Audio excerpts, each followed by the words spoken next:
Welcome to the DFS Army Fantasy Football Show, guys. This is my first solo act this year, and I'm going to be planning on doing many more. Today, we're going to be talking about my buy targets for the Dynasty offseason. When the season ends, the Dynasty season begins, baby. And this is when you can really get some great value before the draft if you can get aggressive with some trades and actually be correct a little bit about it. So I got 5 names. I'm going to try to get through 5 names today to do that, and I'm excited to do that. First guy is Kyler Murray. Kyler Murray is currently the QB 11 on Keep Trade Cut, and his ADP is at 23. With the possibility of having Marvin Harrison this year, you're going to see the reascension of Kyler Murray back to the top. Kyler Murray, on his return from Week 10 off of ACL surgery, still was able to run it like he used to. He had still 44 attempts for running and was actually a superstar with doing so. He actually was only behind for yards per carry behind Lamar Jackson, Josh Allen, and Jalen Hurts. So his return to the top 5 of rushing is there, even coming off of an ACL tear, late season ACL tear. So that was the biggest thing he needed to prove to me, was that he was going to be able to be the same guy he was athletically, and he did that in spades. With this new coaching staff, with Jonathan Gannon, it seems to me that he is a lot more comfortable in this scheme, even with no wide receiver one throughout the whole time he came back this year. He still was averaging 18.9 points, PPR points a game. That is phenomenal. I think once we get possibly a Marvin Harrison Jr. or a Malik Neighbors in the draft, he is going to be able to get right back to what he was when he was a top 5 quarterback. That is what it's all about with him, is that he had no talent to throw to this year. It was Trey McBride or bust, and his average depth target was low this year compared to years past when he was one of the best deep ball throwers in the league. I see once we get some pass catching talent back in Michael Wilson, Rondale Moore, Trey McBride, and then obviously in addition to the wide receiver, the X position. Hopefully it's Marvin Harrison Jr. That's what everybody is thinking in the top 5. I pray that is what it happens. And if that does happen, you're going to be getting him at a discount right now at ADP 23. If he has Marvin Harrison Jr. to throw to next year or Malik Neighbors, I think he literally jumps right behind Anthony Richardson in Superflex ranks right at the turn 112 and 2-1, if that is the case. I think it is. I think with all the smoke coming out about them adding to the pass catching core, that is what I think is going to happen. He also still ran 5.5 yards per carry. That is phenomenal. He had 33.5 passing attempts per game on his return. That is the highest per game he's had in his career. If that continued, if in a full season, he is going to hit career highs in pass attempts this year. And if that is what, in his best year, he had 560 pass attempts when he was a top 5 quarterback. It's going to project out. If he continues this 33.5, he's going to be hitting 600 pass attempts this year, and that is going to make him I think he's going to end up having a career year, and you're going to end up having a major value in Superflex. My next guy is the one and only, the rookie, Rashee Rice. Rashee Rice, current ADP is at 53, wide receiver 23, which is obnoxious. If you actually go from his breakout in Week 10 to all the way through the playoffs, he saw almost 92. He saw 92 targets throughout that time.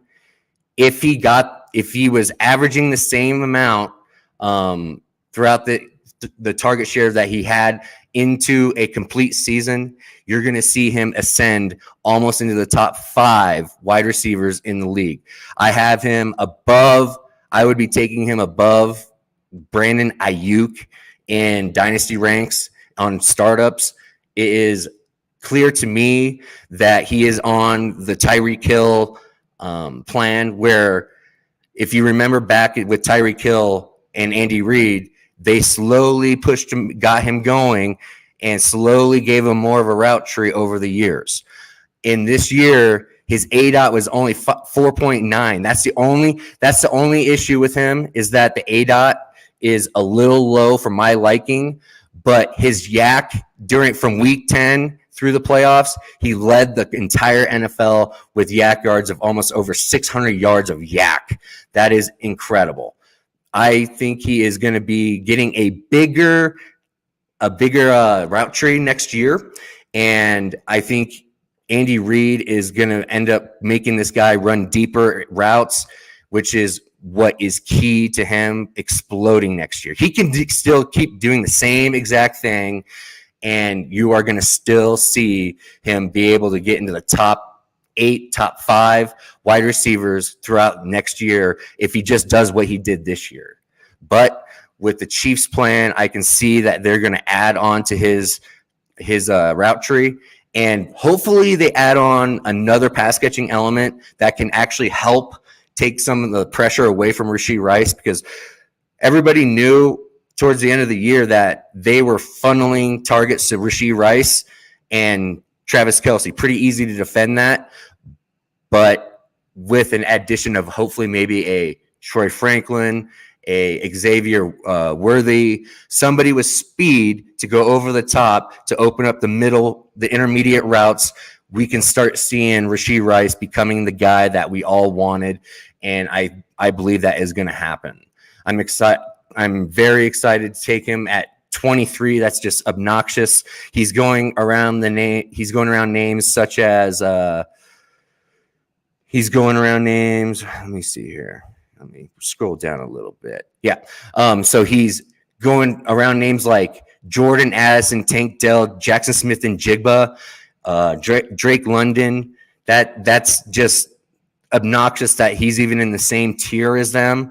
If you actually on Keep Trade Cut, I would actually put him all the way up to, I would put him above Olave. I have him above Olave, and between Olave and Ayuk in my dynasty ranks moving into 2024, I think there's major value with him going into 2024, and people are still sleeping on him, even though he was exploding throughout the end of the year and the playoffs.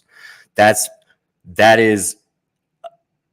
just easy value to get, guys. If you can get him, don't mean you have to take him at Brandon Ayuk area in startups. You can wait a little bit, trade up a little bit, trade into the 40, 44 range, somewhere around there, and you're going to get him every single time. I would trade 106 for him in this rookie draft to go get him on my team. He is well worth that cost.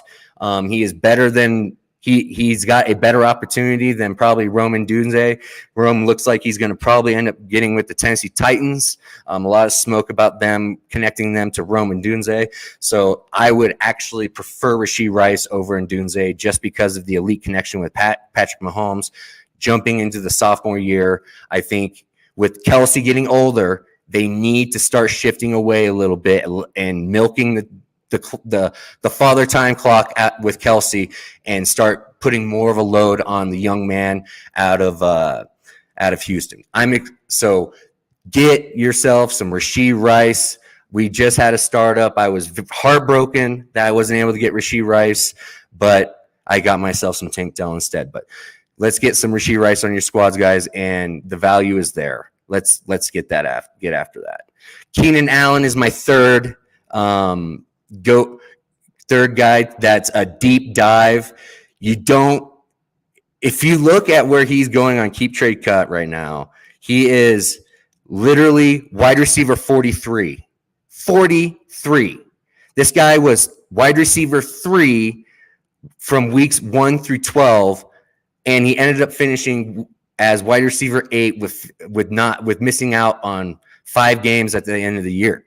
That is incredible at his age. I think with the addition of the coaching staff with Jim Harbaugh, they're going to end up cutting Mike Williams. I think Mike Williams is gone. I think they're going to have to go get themselves another young pass catcher. But Keenan Allen is as reliable as it gets. Let's try and get ourselves some Keenan Allen. If you look at who's going around him right now, Xavier Worthy is going ahead of Keenan Allen in Dynasty startup drafts. That's crazy. Ramondre Stevenson, Kirk Cousins, Brian Robinson. Christian Kirk is ahead of Keenan Allen right now. I just think Keenan Allen is going to be the major focal point in the Chargers offense next year. And, of course, he's connected to Justin Herbert. If you're connected to elite quarterbacks, that's what you want to see. That's what you want. And I'm excited for that. He is not falling off in any way. It's all about just health with him. And to be honest, with where he's going at wide receiver 43, all those concerns are baked into his ADP, and you should be able to get him on the cheap, and you're going to be able to have a wide receiver 1 moving forward. Probably for the next 2 years, he's going to end up being still wide receiver 1 moving forward. I'm going to be another deep dive guy I like is DeAndre Hopkins of the Tennessee Titans. DeAndre Hopkins right now is going at his ADP is at 119, wide receiver 64. If you look, DeAndre Hopkins has not fallen off in any type of way at all. If you look at his, hold on a second, I'm pulling him up real quick.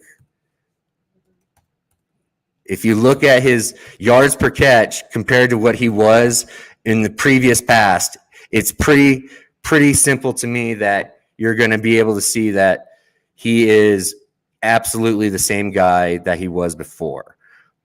He hasn't fallen off in one way, in any way at all.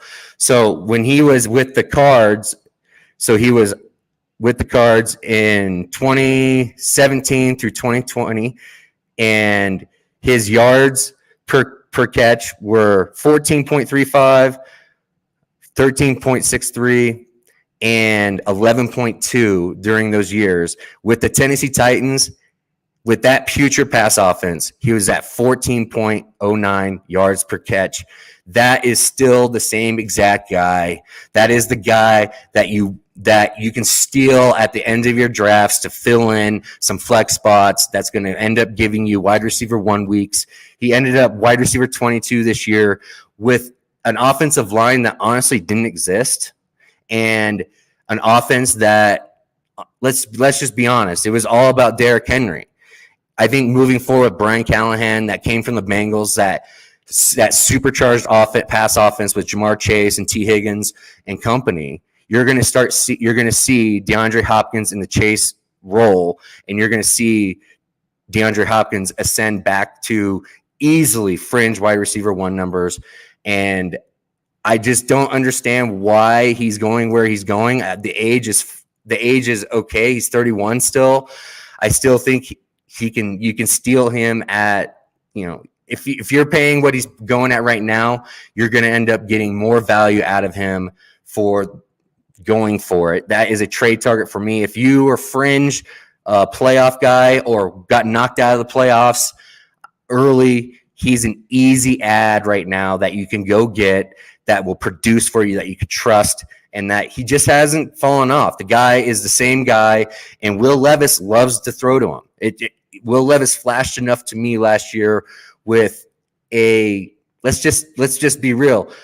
The offense, there was no quarterback coach. There was nobody that was actually an offensive mind there that actually was creative. It was all about Derrick Henry and Tajay Spears and some play action to DeAndre Hopkins, not too hard to defend. This year with Brian Callahan, I absolutely see him being in the Jamar Chase role, and you're going to end up getting easily if he doesn't finish above wide receiver 15, I would be shocked in that Bengals role. I think he is going to be an absolute stud moving forward with that coaching staff. My fifth guy is Jaden Reed. I love me some Jaden Reed. Jaden Reed was the leader in the clubhouse in the targets category for the Green Bay Packers wide receiver core, even with Romeo Doubs, Christian Watson, Dontavian Wicks, he still was the guy. Jayden Reed is the chess piece. He is the chess piece that every coach loves to have within an offense. And I just feel like he was just getting going. He averaged 12.4 PPR points a game with only being on the field 61% of the snap share. 61% of the snaps he was only on and still averaged 12.4 and finished as your wide receiver 25 in 2023 as a rookie.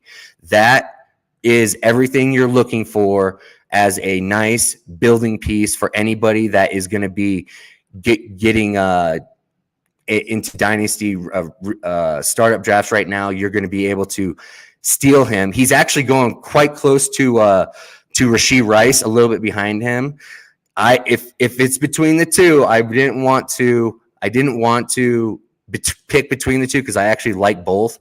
Both are my trade targets, so I gave you both. But if you have to choose in a draft, I'm choosing Rashee Rice over Reed, only because Rashee Rice is the clear-cut wide receiver one in the Chiefs offense. This was probably the bottom of the barrel for what the Chiefs offense is going to be for the next 5 years.